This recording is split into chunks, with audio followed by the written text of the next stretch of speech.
Good evening, everyone. I'm Cristina Cesarreta. I'm the manager of adult programs here at the Dallas Museum of Art. I'd like to welcome you all to the panel, Matthew Wong, His Art and Legacy, in honor of the DMA's newest exhibition, Matthew Wong, The Realm of Appearances.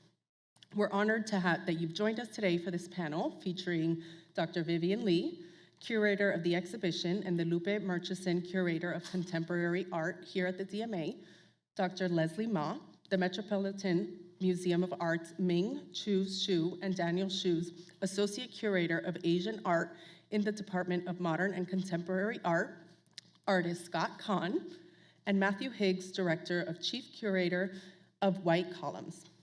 Matthew Wong achieved resounding critical acclaim during his short career spanning just 6 years. In that time, he became known for vibrant, unpeopled landscape paintings in a wide range of styles and mediums including oil, ink, watercolor, and gouache. In their universality, Wong's landscape reflect his own transnationality, having spent most of his life between Canada, US, and Hong Kong. The Dallas Museum of Art, the only museum that collected Wong's work during his lifetime, presents the first museum survey and US Museum exhibition devoted to the self-taught artist. Featuring approximately 50 paintings, the exhibition offers the first formal account of how Wong adeptly synthesized many inspirations from the Fauvist to 17th century Qing period ink painters and contemporaries he admired to create a visual language uniquely his own. After this conversation, please join us for a public preview and reception of Matthew Wong, The Realm of Appearances. Please now join me in welcoming Lesley, Scott, Vivian, and Matthew.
Sure. Good evening, everybody.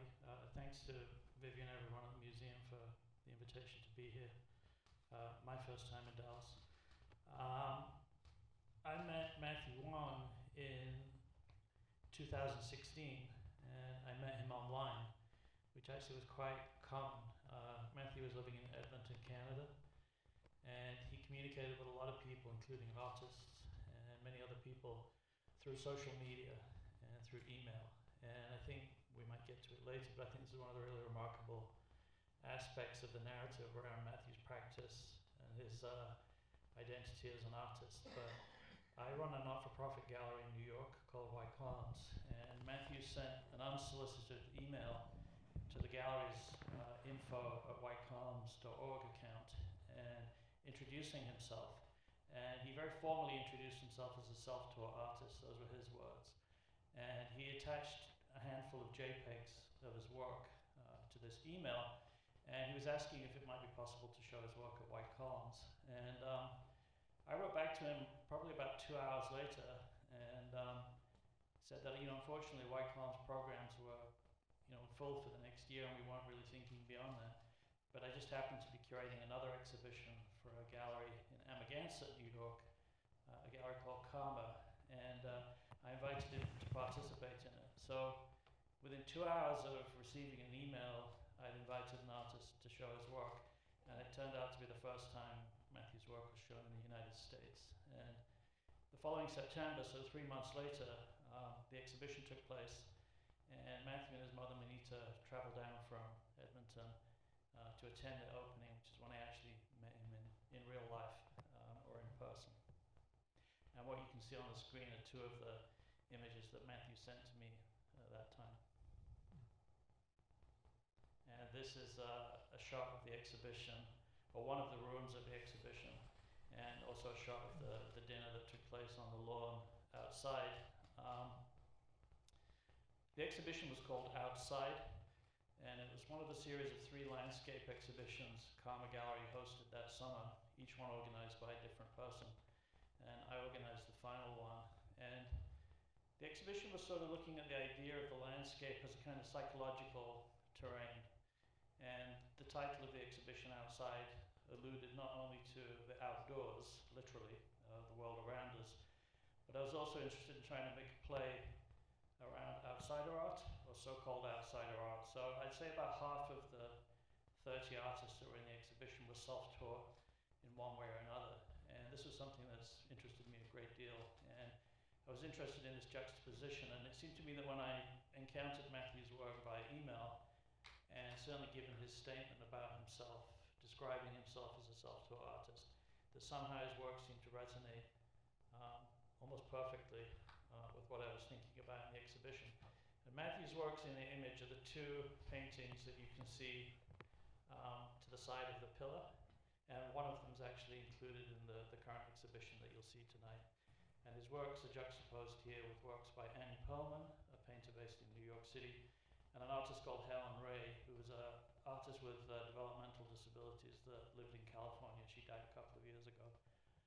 So this, I think, for me at least, 6 years later, and everything that's happened to Matthew's work since, I think it was a strangely poignant context for his work and for his first time showing in the United States. That's very interesting also how it all happened too, and then after the outside show, I think Karma then also started that conversation. Yeah, the gallery that the show took place in is called Karma, and they have a gallery in Manhattan. And shortly after this exhibition, they started working formally with Matthew and representing his work. And then they organized his first solo gallery show in 2018, which really attracted a probably unprecedented amount of attention, critical attention, including from the New York Times and many other places, announcing it as one of the best debuts in recent memory. Especially like his importance that he gave, especially in talking with you 3 as well as other people that knew him, particularly just the depth of importance that he gave to friendships and to people, the social interaction, whether online as well as in person, was profound. And so I guess maybe Scott, you could talk about, and you yourself are self-taught artists as well. So how did you have, and that's always how I start my conversations with most people, is how do you know Matthew? And it's always very interesting. I first met Matthew through Facebook.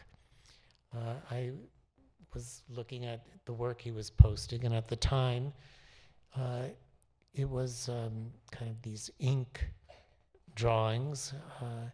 And to my eye, they looked a bit like a combination of abstract expressionism and kind of traditional Asian ink drawings.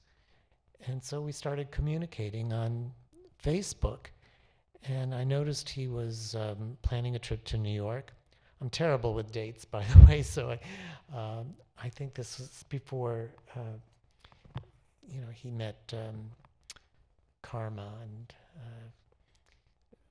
and must have been before he met the rest of the panel here, because he was planning a trip to New York. And I said, well, you're welcome to come to my studio. And he did. And he came with his mother, Monita. It was all kind of a surprise to me. I think the first thing that impressed me about Matthew was how tall he was. And I could sense an immediate kind of connection with him. So I think we met in New York just about every time he came to the city. Sometimes it was very brief, but we did meet, and we formed a kind of a connection. I mean, you mentioned self-taught. Well, maybe we'll talk about that a little bit more, but initially I felt that was a kind of commonality between us.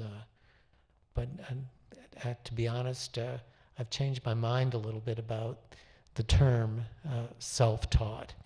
I used to use that in describing my own work, but and I think Matthew really does qualify for that term, self-taught.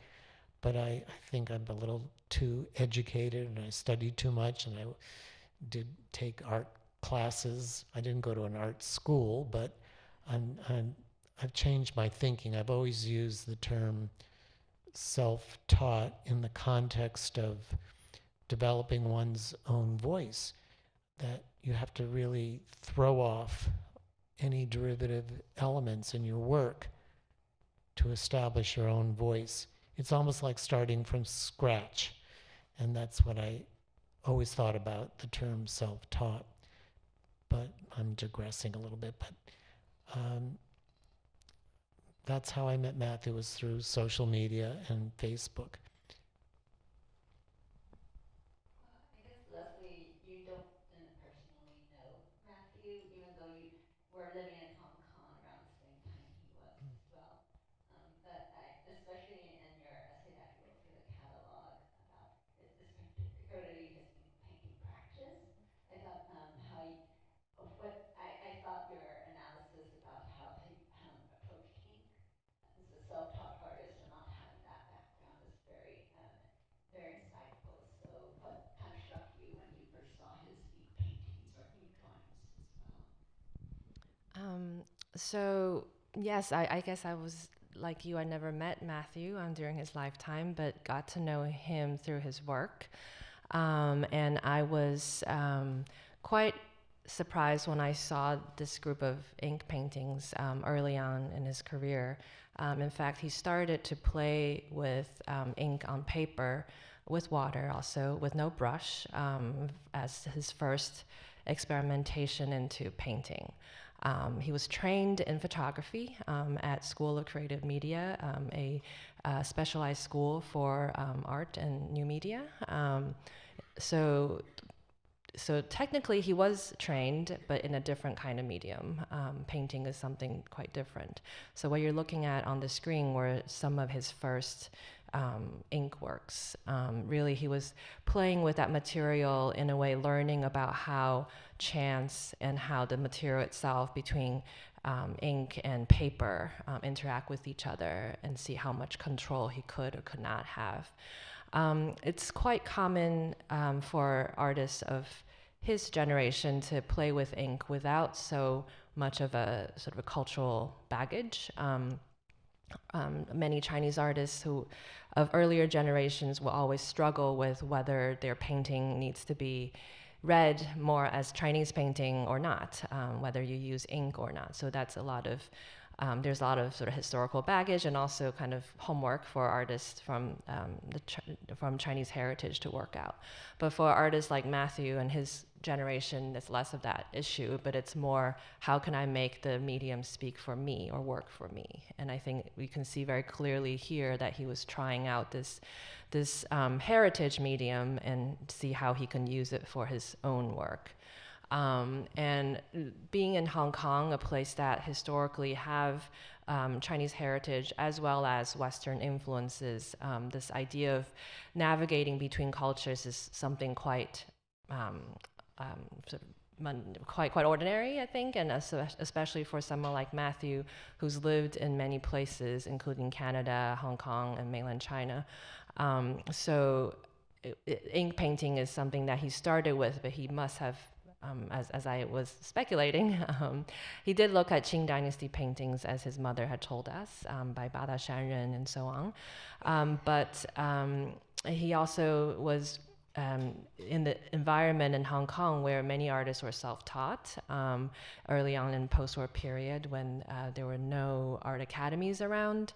And he was probably very well versed in other artists around the same time that he was working, whether it's older generation or his same. So many of them use the idea of landscape, which is a highly regarded genre in Chinese painting as well as in Western painting, as a way to think about the human-nature relationship as well as the psychological space that it offers. So it's kind of versatile in terms of expression. So I saw that as a self-taught artist, for him to grasp onto this particular topic or genre or theme using ink is quite of a instinctive, but also perhaps strategic for him to start out. I mean, definitely also that he was like in his previous and his early engagements with ink. I think this particularly a particular seed of 8 paintings or these ink action drawings in a way. There, he also started painting, or at least he cites in one of his interviews how when he was in 2011, near the end of his photography MFA, um, as a student, he went as an intern to Venice Biennale that year, and he saw 2 artist shows that were very influential to start thinking about painting as a means of expression. And it's definitely, and so one of the artists was Julian Schnabel. His large monumental kind of splotch paintings on photographic images, as well as Christopher Wool's installation at that time at Venice of 8 kind of Rorschach. And sorry, I didn't put an image of that in here, but also they're very reminiscent.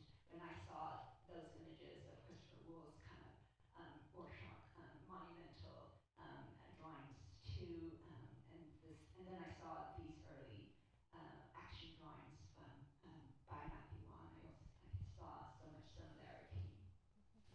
Yeah, I think definitely he saw in both ink and oil and all these mediums that he himself also didn't see a hierarchy between any of the mediums.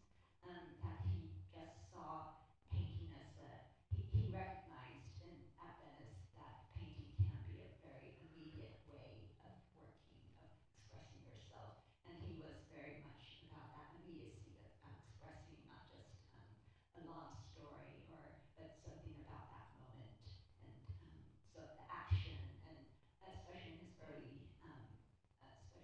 especially his early paintings, you can see his very direct physical engagement with the canvas, with materials that he's using.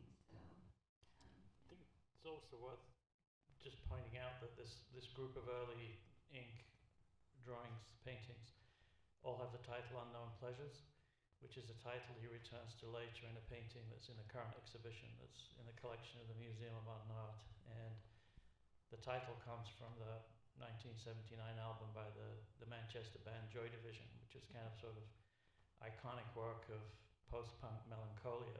And I think in a strange way, through titling both these early works and a later work, making this very specific reference to one of the most iconic recordings of the last 50 years, I think Matthew's also setting up a kind of sort of tone in his work. This idea of kind of the foreboding, the melancholic. And I think a lot of the titling, the kind of referencing in Matthew's work is obviously quite specific. And it's interesting to see that in 2013 he's already thinking about this, even though he's just at the very beginning of his experimenting with materials that he was largely unfamiliar with. This is the painting that's in the Museum of Modern Art's collection. I guess also we can talk about his quick development as well. He pretty much painted every day, at least one painting, if not more, a day. Speaking with an artist who's based in LA, and they met each other on Facebook early on when he started painting. And this artist in LA said that he would wake up, since because of the pretty much 12-hour time difference.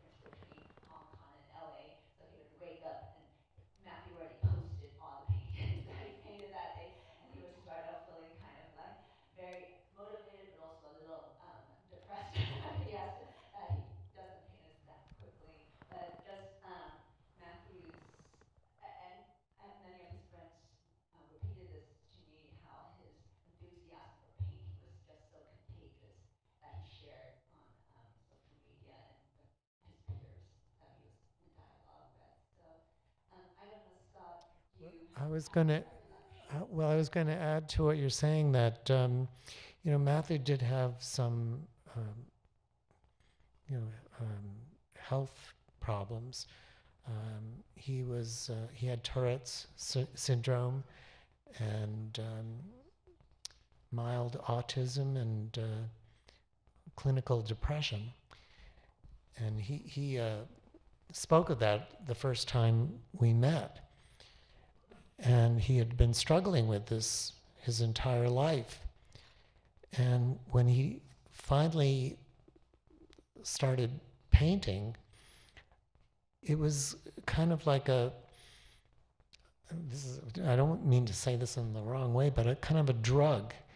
It helped him to focus and forget about all his physical and mental problems. And I think that also helped him and contributed to his prolific output, because he lapsed into those physical and mental problems, I think, fairly easily. That was the impression I got anyway. So painting, working, focusing, concentrating on his work was, as I said, a kind of relief and a kind of a drug to help him deal with his physical and mental problems. This also kind of reminds me of something you told when we talked about Matthew before, about Matthew, about how I guess Matthew was able to create this sort of community and context for his work being online, perhaps in a way, and just working on this exhibition project. I feel in many ways that he found agency for himself online. Perhaps physically he couldn't control, like Tourette's syndrome is a neurodevelopmental disorder, but I think so certain things he couldn't control about himself, but online I think he was just so engaging. People say, and actually also in person he is very eloquent and is engaging as well. Not to say that, but yeah, that reminds me of how you describe or thought about his use of social media. Yeah, I mean, I think I think one way to characterize social media, or one way that social media is characterized, is essentially a toxic environment. And I think Matthew Wong proved that that's actually might not be the case. That it actually might be a very kind of useful forum, platform, vehicle for all kinds of individuals, I think, who don't have access. In this case, Matthew's working in Edmonton. He's not working in a Metropolitan Art Center. He's working on the margins, so to speak. And his interest in art, I think, was stimulated by what he saw online. And just as he voraciously stepped into painting, I think he also voraciously stepped into looking at painting. And then taking a step further than that, he started to reach out to and communicate and contact with all kinds of artists about their work, sharing his own work. And I think in a very kind of intuitive and organic way, he created a completely formed community and narrative and a context for his own ideas and his work. So he didn't have the kind of privilege that someone who attends an elite MFA program might have. He didn't have those contacts or that access. Instead, he created a kind of parallel narrative for himself that I think was extraordinarily successful. And certainly when I received an email from Matthew, it arrived in the kind of this spirit that I understand from other people when he was reaching out to them online. That it was very conversational, it was very sincere, it was very unself-conscious. And I think social media somehow allowed him to negotiate some of the kind of health issues he had, some of the things that might have been more complicated in real life or in person, and allowed him to really create an identity for himself as an artist, create an identity for his work, and to create, most importantly, I think, an audience for his work. And he did that very quickly and very organically. So if we think that Matthew starts painting in 2013, he starts exhibiting 3 years later in 2016, and he takes his own life in 2019. And within that 6-year period, he emerged as an artist. He created a conversation and a context for his work. He started to exhibit his work, so his work had a public. The galleries that he worked with created a market for his work. And I think, as it said in the introduction, that the Dallas Museum was the only museum to acquire in the United States one of his works during his lifetime. But a market developed for his work, and then he took his own life. So within that very short period of time, somehow he figured it out. And I think it's somewhat remarkable, and it's somewhat, maybe it's unique, but I think he understood how to negotiate social media in a way that I think is extremely sophisticated, intelligent, thoughtful, and especially for people like myself or Scott. I'm certainly middle-aged. I don't know how you would describe yourself, Scott. I'm not an adept social media person, but somehow Matthew figured that out too. That it was a way to communicate with all kinds of people in different ways. I actually noticed that Matthew kind of left Facebook and went over to Instagram, and that actually was very helpful to me as well, because I wasn't paying any attention to Instagram. I actually think there's a kind of generational difference between the two platforms, but Instagram is a very visual platform. Facebook somewhat, but Instagram is used in a very different way. It's a perfect platform for the visual arts.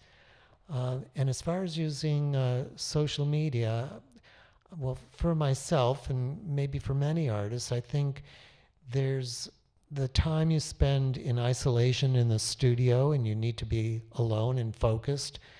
But as an antidote to that, I know for myself, I enjoy interacting with people and having conversations and having something of a social life. So I can relate to Matthew finding a balance between the privacy and isolation of his work, and then finding a community to engage with on social media, specifically Instagram. It was also interesting when I was talking with different friends about how he saw Facebook or just social media in general. And starting out, it was very important. And but to one friend, he talked about how it was also a crutch in a way, that it was a way to show people his work because there wasn't any galleries or those kind of opportunities that were showing are so readily available to him. But this is a way for him to show his work, to start the dialogue, to, as something that you also talked about, Matthew, to kind of create that context for his work. So in a way, bypassing the gatekeepers of the art world in a way through social media. But he also recognized that social media was very limited to get into the discourse. I think he also, from the very beginning, thinking about the history, to be part of the history and to be part of the discussion. And he really wanted to be a part of that. So I think he also left Facebook in a way during a time when he was starting to build the audience that he wanted to, that he was starting to get shown at the galleries, that it was not needed. There was one point that he said it's no longer needed. So that's very interesting. His perspectives on social media. I guess also It was very interesting the way he used. 'Cause sometimes he would leave Instagram completely. If you remember that, he would just take down his profile. He always had these very obscure names. He never used his own name, and he would disappear. And he would take down every painting he'd put up. I don't know exactly why he did this. I never asked him, actually. And then he would reappear, and people started messaging each other and saying, Matthew's back, and his new name is whatever it was. What was that one? Stairway Walker or something? Because I think he climbed a lot of stairs in Edmonton when he took his walks. So I don't know why he did that, but I found that very, very peculiar in a way. I didn't know of any other artists who would just disappear from Instagram and then suddenly reappear, like reinventing himself or something. Probably working the algorithm. Maybe. I think the most kind of upsetting thing was his last post on Instagram, which if you don't know Instagram, there's a way of posting what they call a story.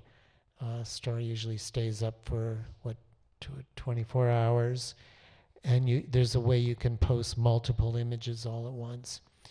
And he started posting stories, but the last ones I will never forget what he did.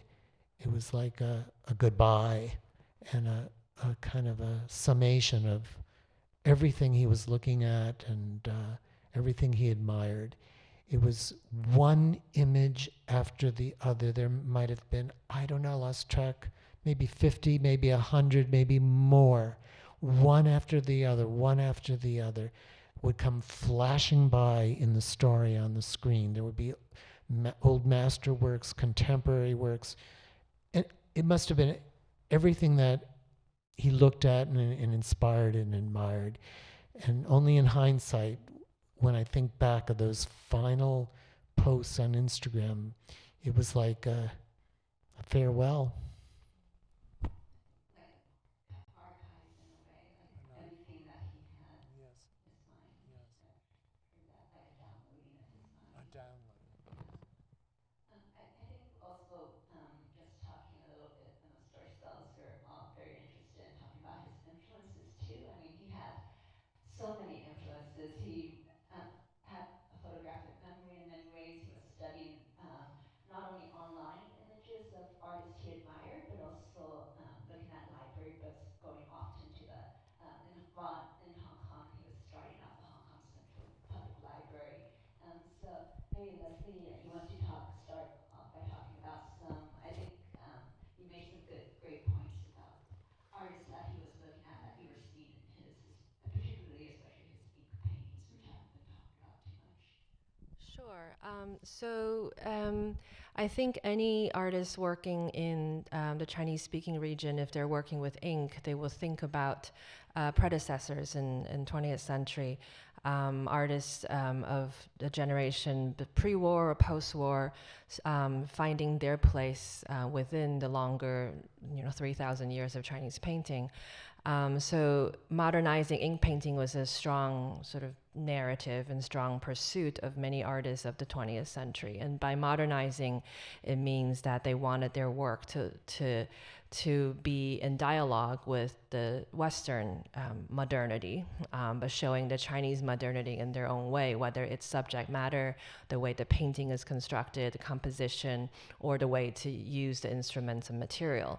So in my research of Matthew's work, I find that he must have, in this kind of all-over composition that you're looking at on the screen, and the kind of very dense brush strokes, almost like pointillist, but in a way giving texture to mountain forms or stone forms. This is quite typical of classical Chinese painting, where you have texture strokes for mountains and rock formations, but not in the all-over compositional way. It's more, Chinese painting classically have more areas of left blank, which Matthew also used in some instances. But one of the paintings that I find painters that I find that he must have referenced or looked at was Wu Guanzhong, who's considered one of the most successful modern painters to modernize Chinese painting, where he had, Wu Guanzhong is someone who studied in Paris in the 1930s and 40s, went back to China, and his work incorporated this sort of what he learned in oil painting, but he made both ink and oil. But in this example that you will see on the screen in a couple minutes, this one where oh, it's okay. You can take that. Where you see that the liberal use of brush strokes on most of this composition, which is representing that mountain peak, with very freehand brushstrokes, kind of giving the artist's own expressions to a subject matter of a very heritage subject matter. So it's not really about the monumentality of this rock or mountain anymore. It's really about how the artist expressed his or her own way of that.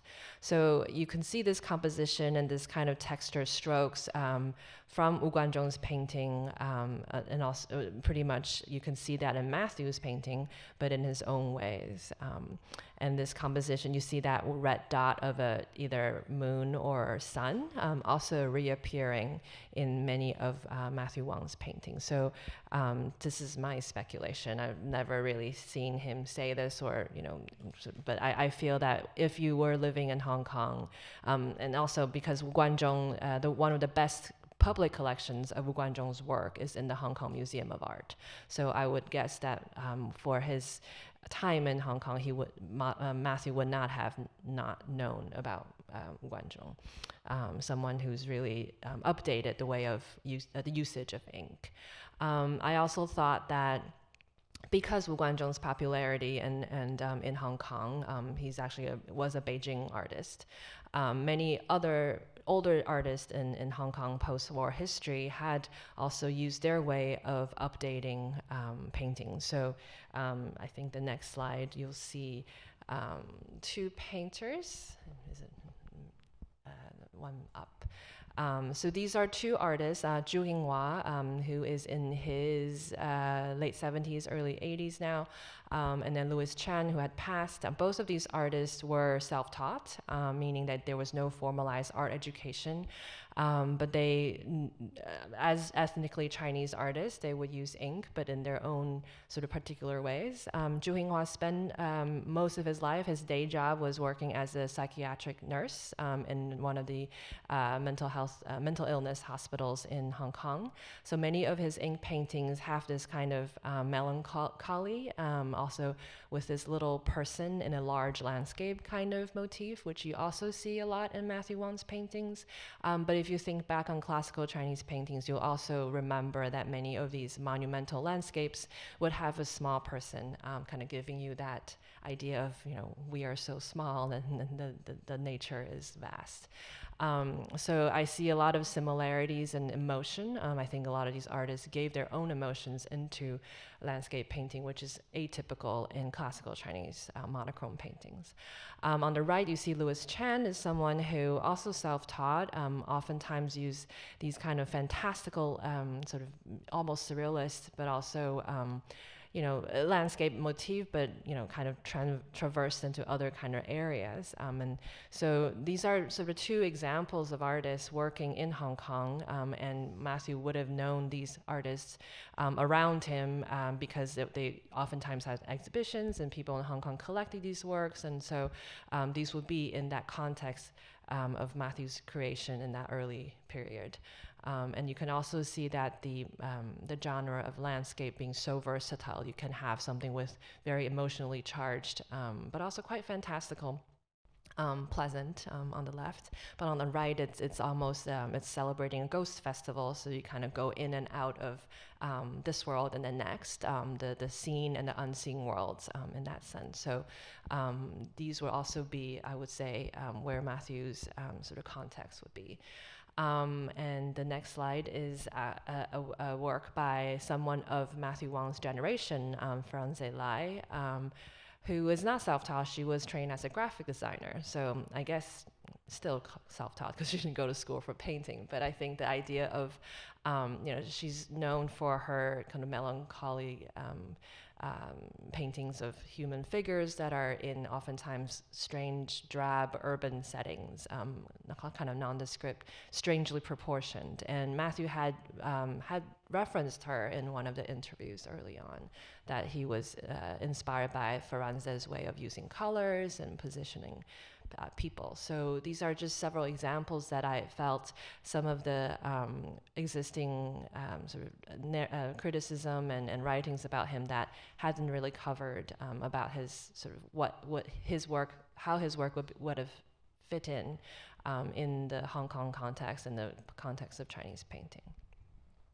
That's very interesting. I didn't know of these Hong Kong artists because, well, Matthew was very liberal in a way of looking at artists that he admired and and gave them credit. He was very generous about that. But I see mostly American influences in his work, such as Lois Dodd or Alex Katz, Anne Craven, who showed at Karma, and myself as well. And he gave me credit for influencing his work. So it's very interesting that you're bringing up these Asian influences. I guess I see a lot of American influences as well. So. I think the genius of his work is also that he had seen so much in the sort of eclectic sources that he had gathered for himself, including historical works, whether it's Chinese or European or American or his contemporaries, that he was able to pull all these sources together and make something of his own. Very much so. I don't know how or how it happened that he suddenly seemed to really find his groove. My initial exposure to his work were the ink drawings, and we've used this expression like a Rorschach test almost. And then he once brought a suitcase full of paintings to New York. He ran upstairs at the hotel and he brought them down to me, and they were very dark, on thick paper. I think he wanted to take them around and see if he could generate any interest in them. And then the next thing that happened, all of a sudden, he just really seemed to find his groove, and he was painting these incredible landscapes with the color and the jabs of paint and everything. It was like he had an enormous breakthrough. So I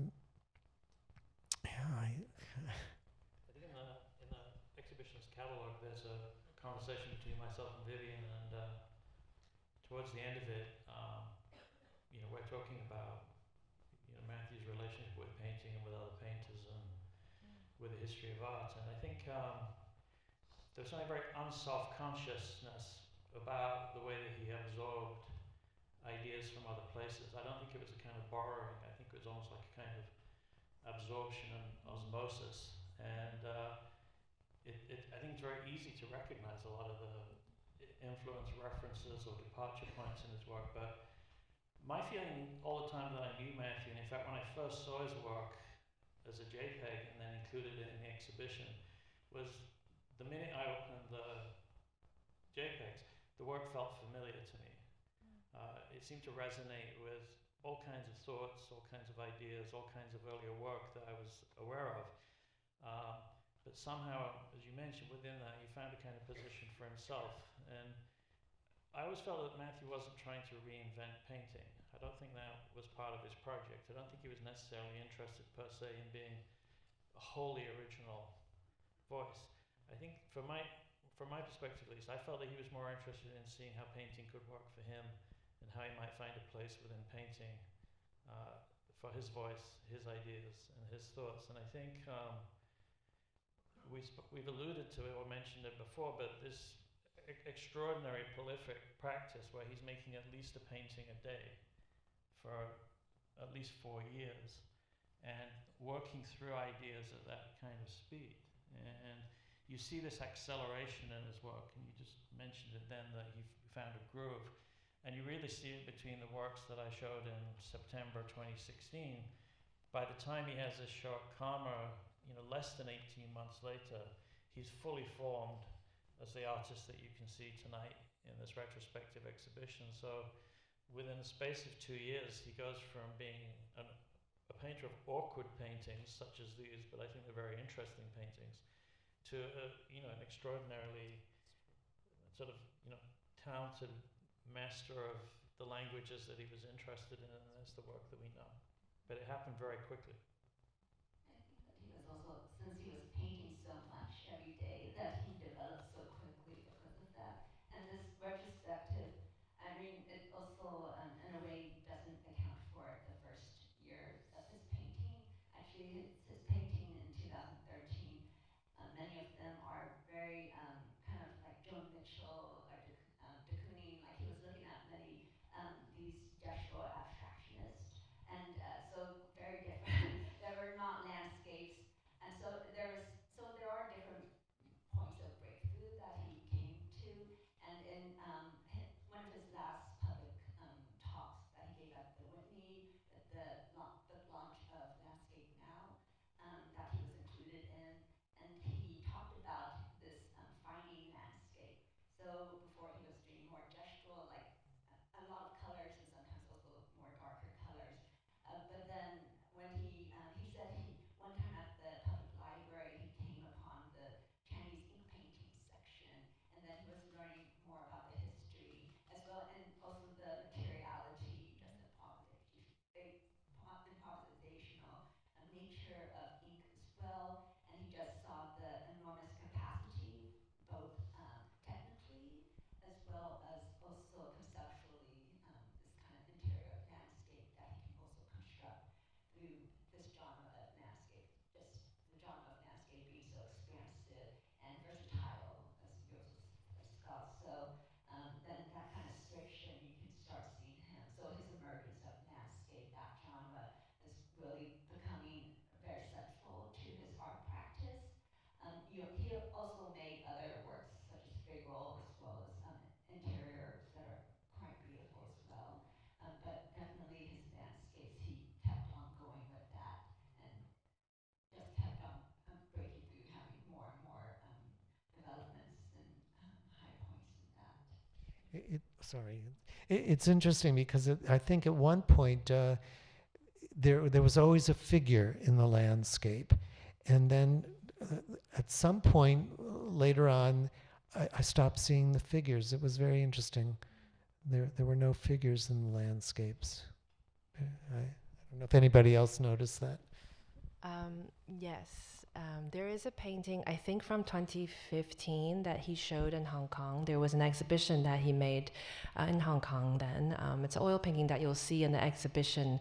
I think it's called Gone Till November, the title. And the first time I saw the work in reproduction, I knew that was a straight influence from Chinese painting, because you'll see it has this sort of the way that the Bauhina branches or leaf flowers kind of like drape in front of a landscape. But I think interesting, Bauhinia is a Hong Kong native flower, so I think there's a very conscious kind of placement there.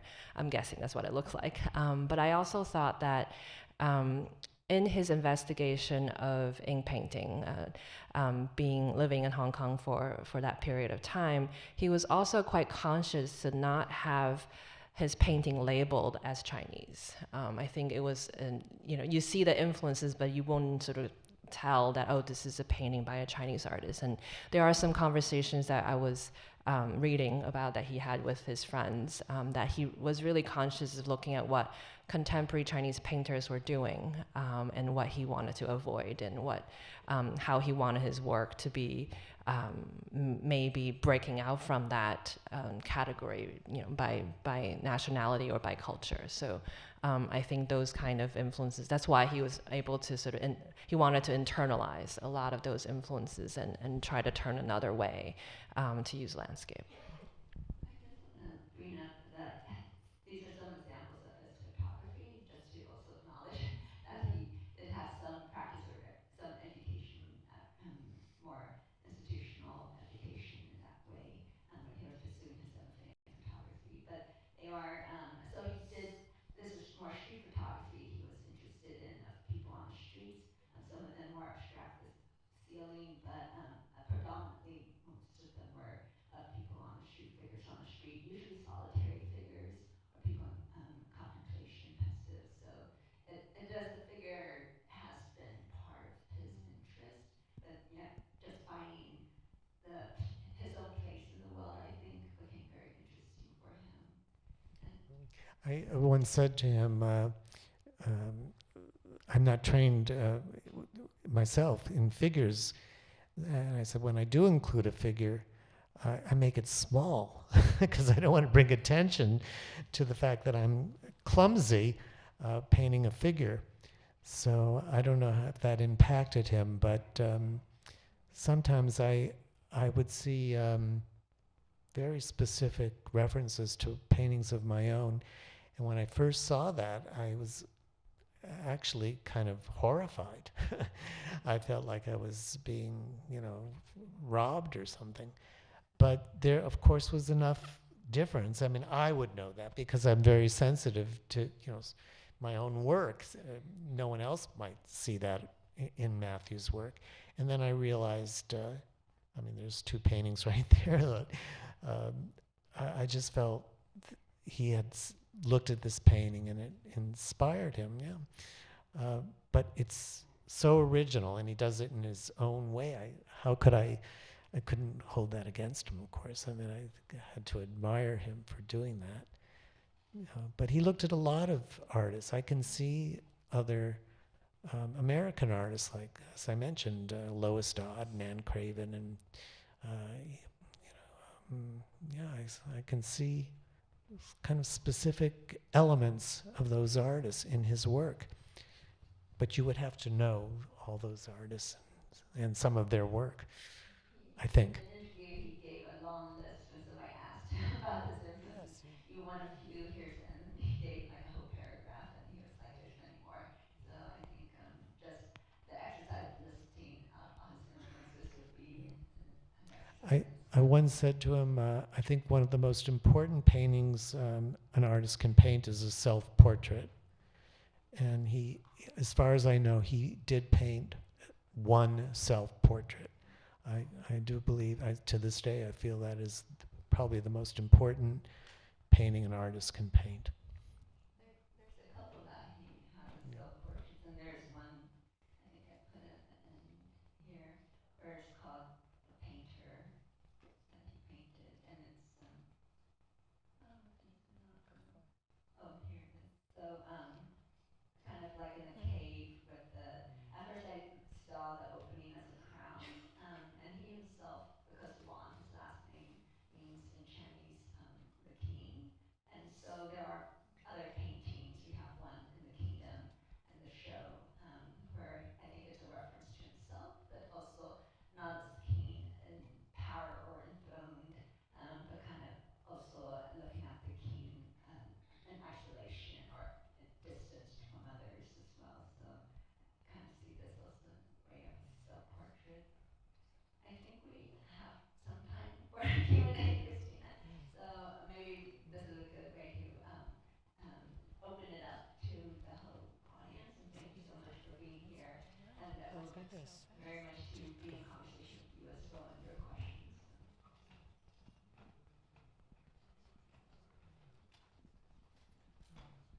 If you have a question, feel free to raise your hand and I will come to you with a microphone.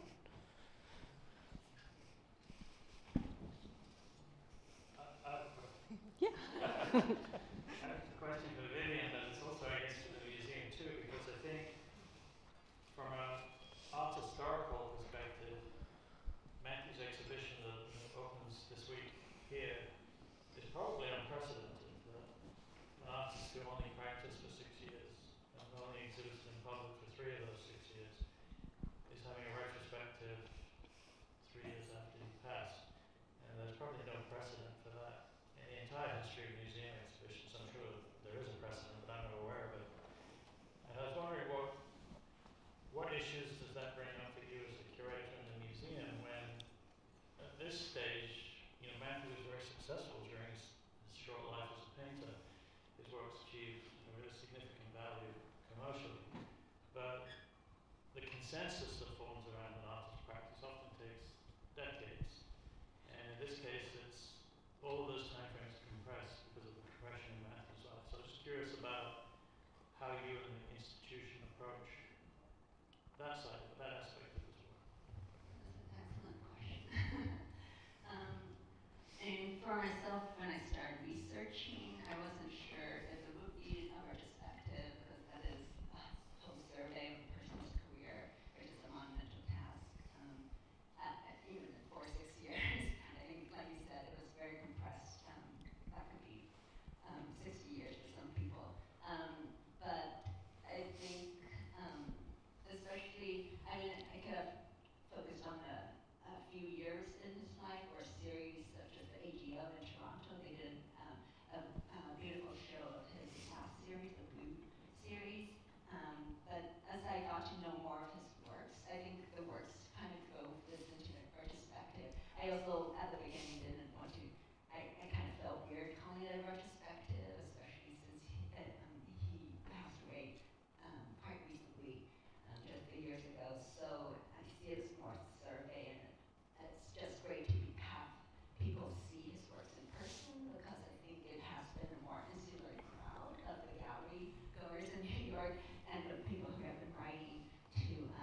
Well, I certainly feel that he deserves this exhibition.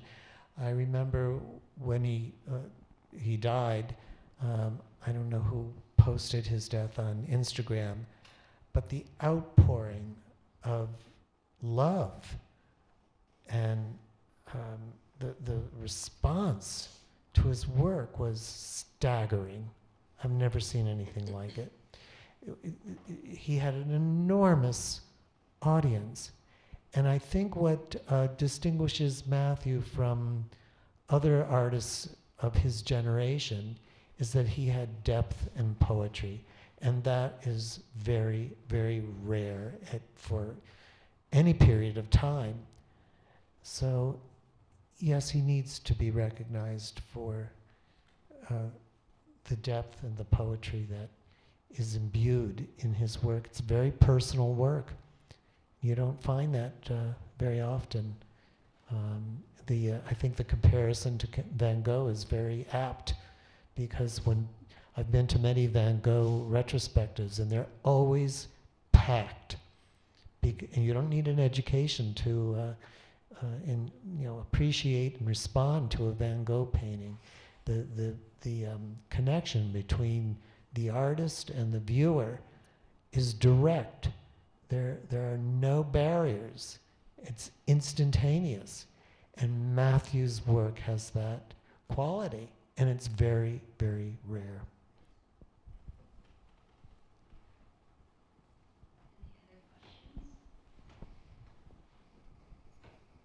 I have a question.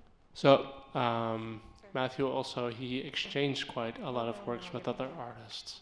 Do you know if he did that also as a sort of an art historical reference to, for instance, Van Gogh, who did a lot of exchanges with other artists? Or was that something out of his own volition? Do you know more about that, Scott?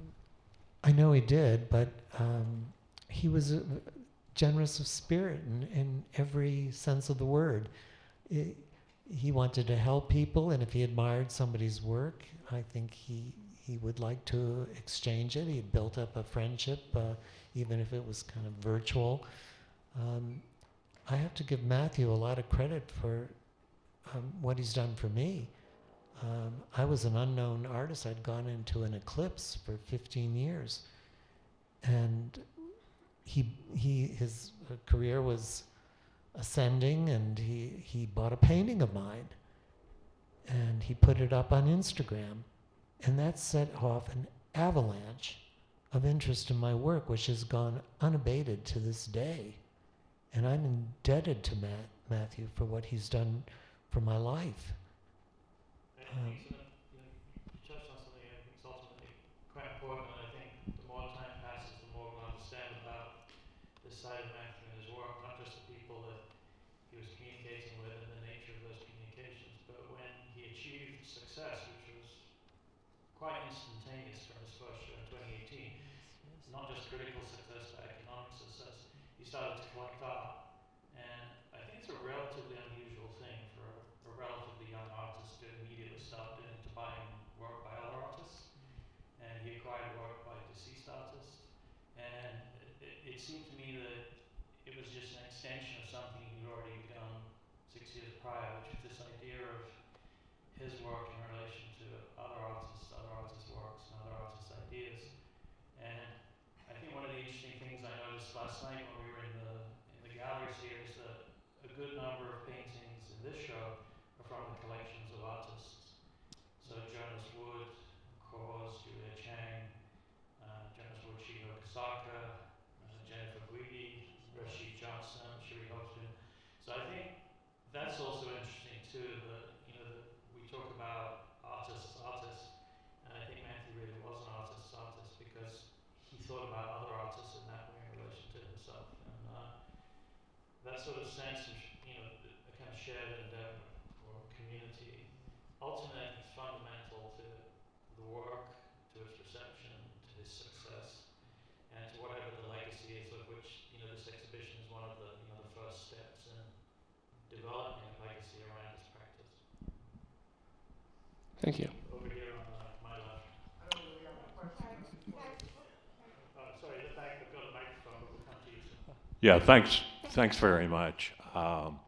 It's a pleasure to have you all here.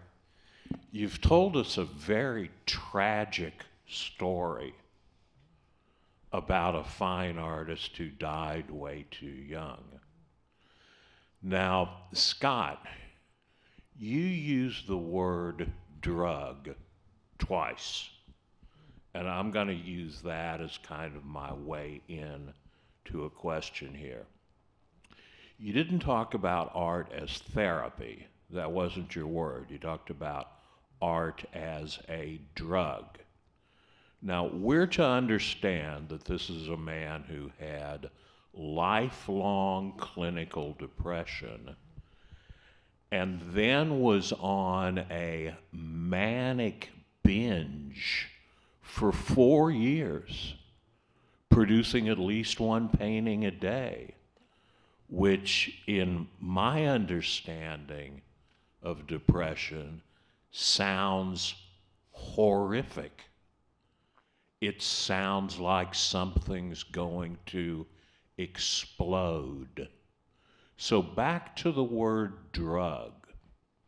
Do any of you know anything about his medication history, what he said about his medication to you as friends, and most importantly, was medication being used to control and, I hate to use the word, inspire this unusual output? Thank you. Matthew did tell me he was taking medication.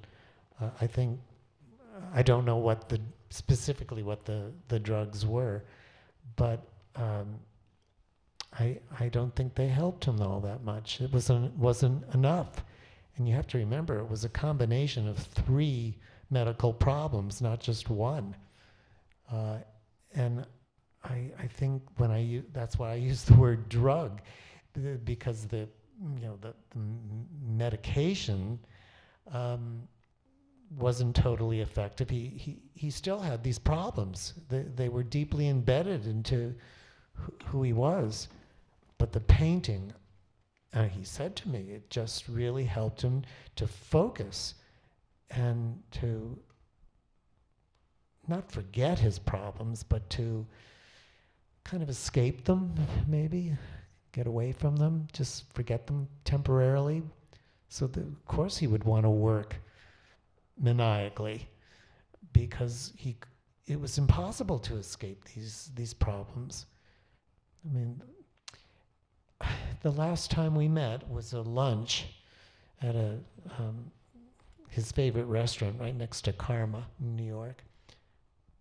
And at one point, it was a long lunch, and at one point he turned to me and he said to me, I go into such deep, dark, I'm paraphrasing a little bit, deep, dark places I wouldn't wish anyone in the world to go to. And he said it in a way that just shook me to my core and brought tears to my eyes. And I just grabbed his arm, and all I could say was, Matthew, I'm so, so sorry. You know? And 10 days later, he committed suicide. And I can't speak specifically to the specifics of your question, but I think in a larger context, Matthew's work was made in a much more receptive environment for artists with mental health issues. So I think, if we think about the history of art produced by people with mental health issues, starting in the early part of the 20th century, what became called art brut, in the 1970s, where it was recharacterized as outsider art, I think those kind of sort of somewhat polarized or polarizing distinctions around this kind of work are much more nuanced and much more subtly thought about, discussed now. And I think eventually, going forward, Matthew's circumstances across the whole spectrum of his circumstances will become a very important and nuanced part of our understanding of his paintings. And I think it's quite likely probably too soon, 3 years since he passed, for us to actually understand what we're looking at and to understand how what we're looking at relates to what he experienced. But I think in 10 years, 20 years, 100 years' time, we'll have a much more nuanced relationship with that aspect of his life because it's a very important part of the work. So I think on the one hand, one of the recent narratives around Matthew's work is its fiscal success in the marketplace. And I think that kind of noise will eventually die down and pass, and we'll be left with the work. And I think the work, we have a lot to learn from the work. Definitely the show is meant to center that narrative or kind of bring it back to his heart, because I think so much attention has been given to his early death and to his mental health and to his physical successes after he passed. But like I totally agree with Matthew about how those are all sub-stories or kind of just there at the moment. And which his personal story is definitely important to his expression, why he painted. But I think what beauty he left in this world hasn't really been talked about as much as it should. So definitely this is a great foundation to learn and to, I look forward to more exhibitions, more talks about his work, more of him being talked about in the history of art, in the discourse as he himself saw himself and his fellow painters and artists in that story together. I actually don't have a question, but I wanted to circle back to Matthew's comment and question to Vivian about the retrospective question. As someone who works from the museum, I think I wanted to kind of point out that internally, I'm part of the marketing team, and one thing that we really centered on from that angle of, supporting and just touting this exhibition in general, were a few things that struck me as you're talking. One thing was very much that we viewed it from a surround sound, kind of, Matthew Wong in surround sound, and this incredible instance of both his input and his outtake. So he would absorb things in, as Vivian had mentioned, and then, as all of you have mentioned, kind of spit them back out with a spin on them. So it was constant absorption and then output, which was incredible.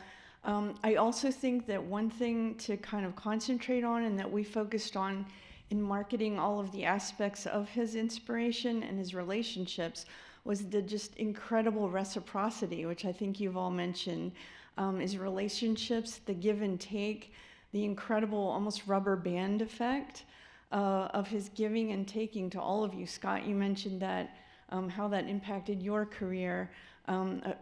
Several of you have mentioned his generosity and his incredible sharing back and forth and very unadulterated, non-constricted, non-self-consciousness about his sharing and his giving credit to people. So as an internal organization, we are surrounding this exhibition, we really wanted to focus on all those incredible aspects of not only just his work, but his personality, and all of that encompassed how that manifested. Thank you, Christina. Do we have time for Yeah, of course. Do we have other questions? The one in the middle. Hello, thank you for this. I'm so curious if Matthew ever mentioned a type of synesthesia by chance. I see depression and some of the brain neurotransmitters that can be correlated with that, like serotonin. And I hear also a mention about photographic memory, very good memory. And these fluctuations in serotonin can kind of lead to multimodality in terms of like sensory processing. Did Matthew ever mention anything about seeing color and shape as sound or taste or any kind of multimodal experiences by chance? Not that I'm aware of. But again, I think it's something not to me, but I think it's, sort of in my interactions with artists that have mental health issues, which I've been collaborating with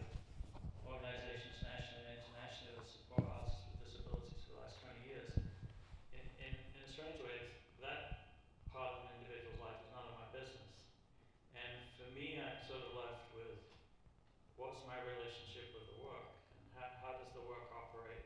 How does the work distinguish itself from the things that it makes a reference to? How is the idiosyncratic voice in front of me formed, conveyed, articulated?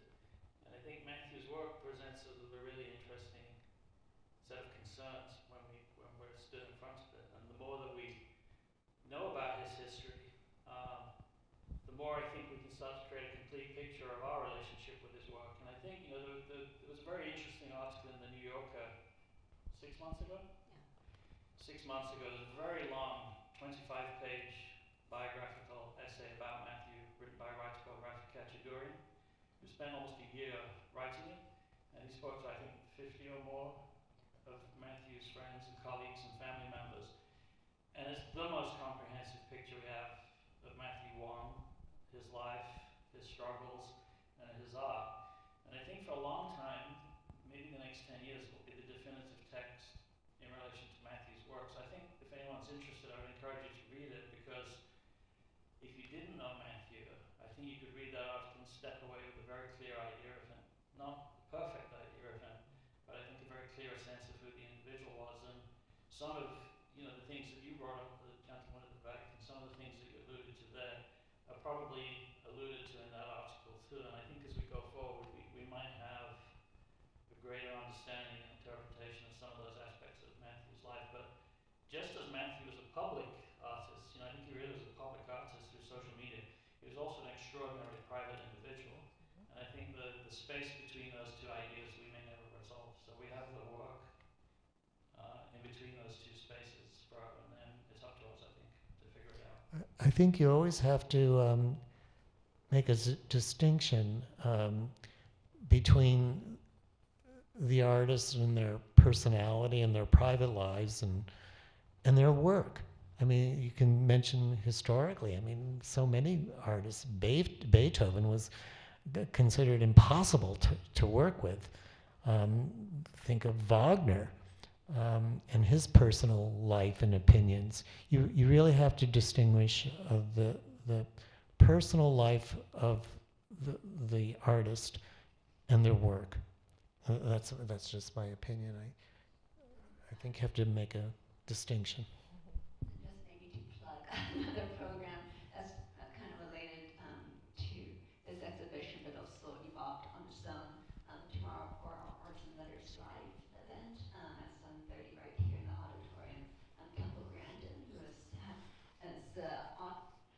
activist for autism, she herself has autism. She has a book called Visual Thinking, how people think in patterns, abstraction, and one other thing. It's a long title, but so perhaps she might be able to give some insights, and we'll be giving a pre-talk, or hopefully she will attend, or at least maybe afterwards she can go see Matthew's show, and maybe she might have some more insights on that under questioning. Thank you so much, everybody. Thank you. Thank you.